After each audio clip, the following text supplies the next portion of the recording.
Medyo po, dito. Saan banda? Dito sa ilalim po. Patingin ulit yung x-ray mo. Tingnan mo. Bigsi eh. Tingnan mo. Halika rito. Video. Pre, halika rito. Video mo. Tingnan mo yung ano niya. Umigsi. Dito lang sa taas. Dito na. Kahit Ayun. yung tikit niya. Yan na, wala pa akong ginagawa dyan. Tingnan mo yung dito. Na-video mo ba? Dapat yan wala na sa alay.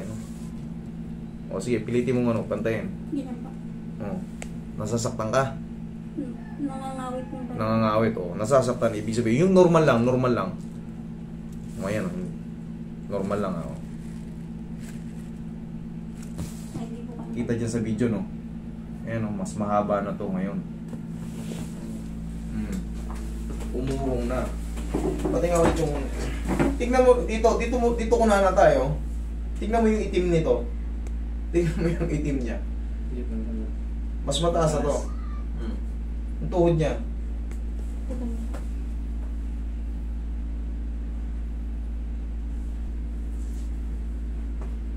Tingin mo ng pauroy.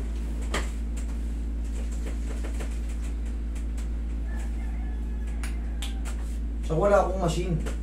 Ito, kamay ko lang. Hindi gumagamit po yun. Machine.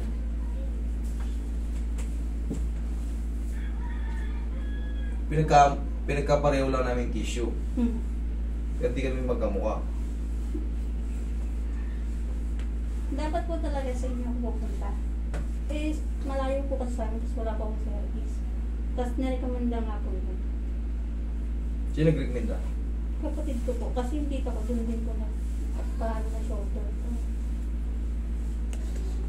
Namamagahin dito mo. Ito kailangan ma-check up. Namamagahin dito mo. Dapat to pa x-ray mo to. Weak yung ano niya, Tingnan mo hindi. Pag makakapa mo to, ito namamaga to. Yan, namamagahin dito mo. Kailangan to pa-x-ray. Wala kang nararamdaman dyan? Ha? Sadya lang namaga. Sadya lang nangangalay. Ngalay po. Basta po naupo ako. Pag Saan tumayo- banda yung sumasakit talaga? Yung ngalay na ngalay? Dito po. Sumili lang ako ng sweat. Pahingi pa nga kayo. Ano? Pag dininan ko po, nadidinan ko. Pag di niya mo yung ganyan, saan gigewang? Yung eto po ganito. Dito? Para po Sa sa angkin? sumasaya. Para siyang bibigay?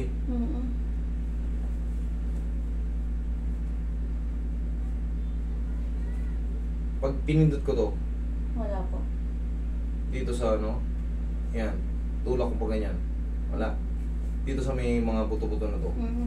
Masakit? Medyo po may masakirot. May kirot? Ganyan? Makirot yan? Yung po sa parang ugat. Yan? Wala.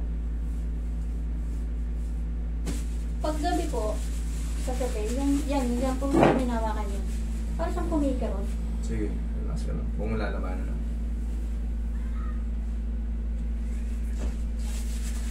Huwag mo lalabanan. Isa pa. Okay, thank you. Yan. Pantay na yan. Dito ka na nakapektuhan sa sobrang lakas ng power na binigay. Hindi ko na ito pipitikin. Okay naman na ito eh. Kumbaga na, na ano na ito eh. Super overpower lang in-apply. Pag hininyan ko, Hindi ko. sige, tiisin mo lang. Masakit. Masakit siya pag nakaganon. Saan siya sumasakit? Doon talaga. Obserbahan, ano muna to? Pag nakaganong posisyon, yan, ano yung muna to? X-ray. Oo, may x-ray muna to. Kailangan may x-ray to. Baka na ano yung femur neck mo. Kailangan to may x-ray. Ano yung ano niya? Yung bandage niya na ano. Kailangan mapa-x-ray yung mga singit nyo. Hindi mo na natin puwersahin kasi ilan yung minasage ko lang. Pinidyo mo ba? Kailangan mapa-x-ray mo to. Yung dito sa femur neck mo. Ito. Ganyan o. Niyanig ko lang. Kasi may nakakapa ko dito na makapal na to. Magmula pa kanina. Sinasabi ko makapal na to. Makapal yan o. Ito malalim o. Oh, ito.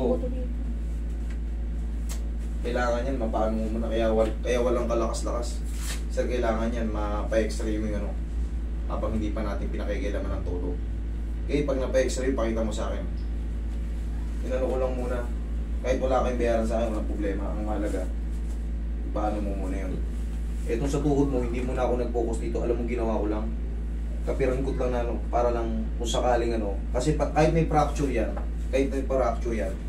pag ginanito ko yan, ginanyan ko lang, yan, ganyan. Walang magiging problema. Diretso lang yan eh. Pero kung patagilid, magka-crushing kasi ng ano nun eh. Kung diretso, the same pa rin. The same pa rin ang magiging ano, parang yayanigin mo lang yung sa singit. Kaya hinahawakan ko yung dito. Ngayon kasi may sa assessment ko, may bago na rito mo. So, tingnan niyo po. Eh, yung pa ako po. Di ba nakaganyan po isa? O, siya po, ganyan. Pag yan po pinip. May masakit. Nangangalay po kasi parang ako yung mismong tumitiin sa kanya para makaganyan. Minsan po, naglalagay ako unan dito para magawin ito. Kaya nga, parang napilipit na ng gano'n yun. Ganyan po yung nangyari doon. Ayan po, para siya kumanyan. Pati katawan po nakaganyan po. Ma'am, ang gawin po natin muna ngayon, ipa-x-ray natin. Sa kanya mo kunin yung pampa-x-ray. Tawag kayo sa kanya. Sabi mo sa kanya yung nangyari sa'yo. Na ganito na yung kalagayan. Kailangan niya yan. Ako kung ako man ako ang gagastos. Ano po kasi ang sinasabi niya Hindi sa may video ka nun. Wala ako, Wala ka na ebidensya mo. wala akong ano. Kahit saan mo pakita. Sabi niya po sa Kung ako, sa akin man ang ano, sa shoulder nito. Pero, kailangan nyo lang i-report mo na sa kanya. Ano? Iba nga yung pihit niya nun, lakas nga nun. Sobrang lakas. Sobrang na ano sa pihit niya eh. Sobrang lakas. Nahiya ko sa sobrang sama. Pilipit Sobrang talaga lakas. ako doon. Eh kaya nga hindi ko muna pakikilaman ng todo. Yan yung pinasage ko lang. Tapos, kasi inoobserbahan kita, ina-assess ko kung ano yung mga part na hindi mo pwedeng gawin. Eh kailangan yung may gaganon mo yan. Kahit masakit ang tuhod natin, pag ginanon ko yan, okay lang. Eh pag nakakaramdam ka ng, yan, pag nakakaramdam ka ng, hindi po pwede. Yun lang. Malamang gastos siya dyan ng mga ano. Kunin mo na. Ayun, ano. Thank you po. Balik lang po ako. Okay, sige.